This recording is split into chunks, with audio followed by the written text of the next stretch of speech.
கலைஞருக்கும் முன்னாலே பொதுச் செயலாளராக இருந்தவர் நாவலர். அவரும் இவர் போட்டி வருகிற பொழுது கூட எம்எல்ஏக்கள் என்ன சொன்னார் என்றால், நாவலரை நாங்கள் மதிக்கிறோம், ஆனால் கட்சி பாட்டுக்கு கட்டுப்பாட்டு கலைஞர்தான் தேவை என்று சொன்னார். பெரியார் சொன்னார், கண்ணியம் கடமை இரண்டையும் விட்டுடுங்கோ, கட்டுப்பாடு இருக்கணும், அதான் கட்சி. கருணாநிதி பரவாயில்ல சொன்னார். ஆகையினால் அவர் இந்த கட்சியை, அவர் காலத்தில் வந்த சோதனை வேறு எவருக்காவது வந்திருந்தால் சன்னியாசியா போயிருப்பார். அத்தனையும் தாங்கி நின்றார். அவர் இப்பொழுது மறைந்து விட்டார். உச்சகட்டத்தில் கட்சி கொண்டு வந்து பெருத்த கட்சி. இந்த கட்சியை எனக்கு பயம். நான் நீண்ட காலம், ஒரு 70 ஆண்டு காலம் எனக்கு அனுபவம் உண்டு. தலைவர்கள் மத்தியிலேயே பழகிறவர். கலைஞர் இவ்வளவு பெரிய கட்சி போட்டுட்டார், பெருத்த போச்சு கட்சி. ஸ்டாலின் அந்த பொறுப்பை ஏற்க போகிறார். எப்படி பண்ணுவாரோன்னு எனக்கு உள்ளூர பயம், உள்ளூர பயம். ஆனால் ஸ்டாலினை எனக்கு அரட்டை காலத்தில் தெரியும், அவருடைய வேகமும் தெரியும். ஆனால் இந்த கட்சியை பற்றி பயம் எனக்கு. என்ன செய்வாரோ செய்வாரோ. அதற்கு பிறகு அவர் செயல் தலைவராகி இந்த இயக்கத்தை நடத்துகிற விதத்தை ஒரு வாத்தியார் மாதிரி உட்கார்ந்து அப்படியே கவனிப்பாராம். எப்படி பண்றார், எப்படி அப்ரோச் பண்றார், இந்த பிரச்சனை கட்சிக்காரர் சொல்றாரு, இதை எப்படி பேசுறார், அடிச்சுட்டு போறாரா, வெறுத்துக்கிட்டு போறாரா, பண்ணுவேன். அதை அற்புதமா செய்து கட்சியிலே இந்த கட்சியை கட்டி காத்துட்டார். இந்த கட்சியை கட்டி காத்த உடனே எனக்கு கவலை இல்லை. அடுத்த ஆட்சிக்கு வந்தார். ஆட்சியிலே ரொம்ப டேஞ்சர், ரொம்ப டேஞ்சரான இடம்.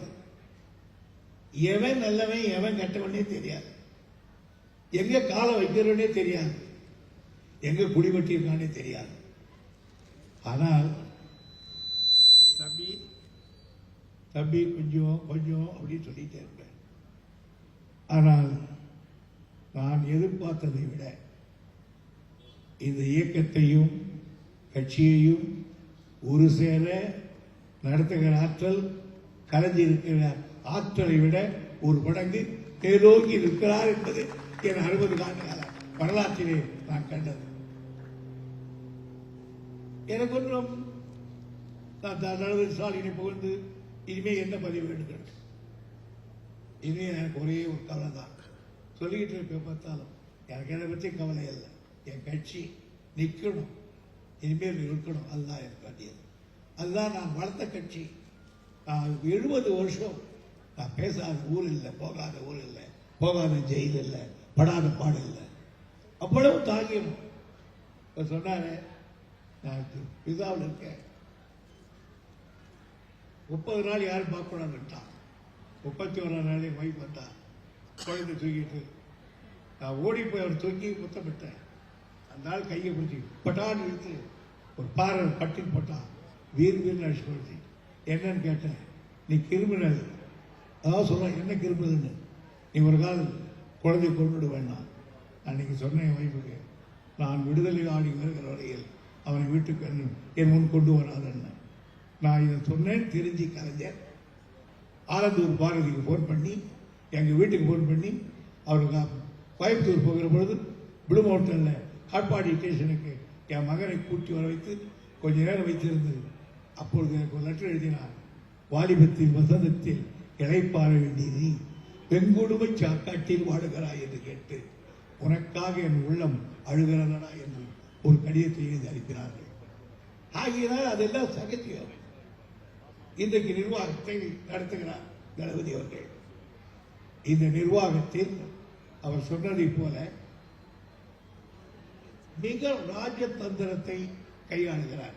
அதான் எனக்கு அந்த தலைவருக்கு தான் அந்த தைரியம் உண்டு. ராஜதந்திரம் பற்றி ரட்சிடுவார். ஒரு நாள் இந்திரா காந்தி ரொம்ப போறாரு. வாங்க வாங்க, உங்களை தான் நான் எதிர்பார்த்திருந்தேன்.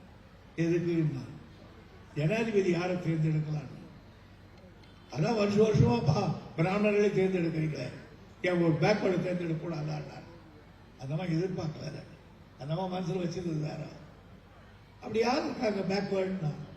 ஏன் உங்க கட்சியிலே ஜெயில் சிங் இருக்காரு, அவர் என்ன பேக்வேர்டு? பொற்கொள்ளர். அந்த அம்மாவுக்கு தெரியாது. தவாரை கூப்பிட்டு அவர் என்னன்னு கேட்கிறார், பொற்கொள்ளர். கலைஞரால் நீ தவாரா?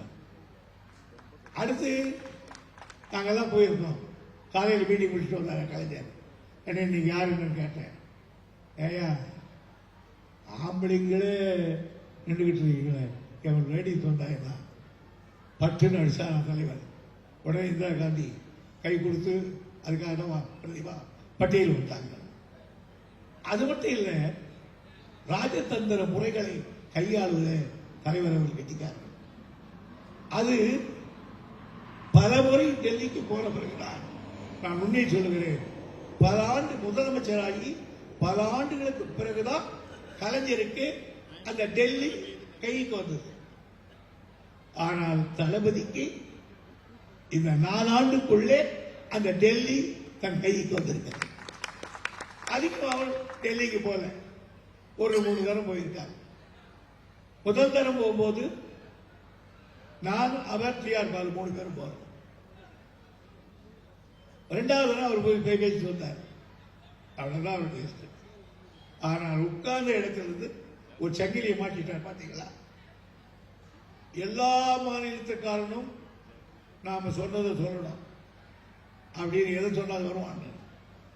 மத்திய சர்க்காரில் குவிந்திருக்கிற அதிகாரம் வரணும். மத்திய சர்க்கார்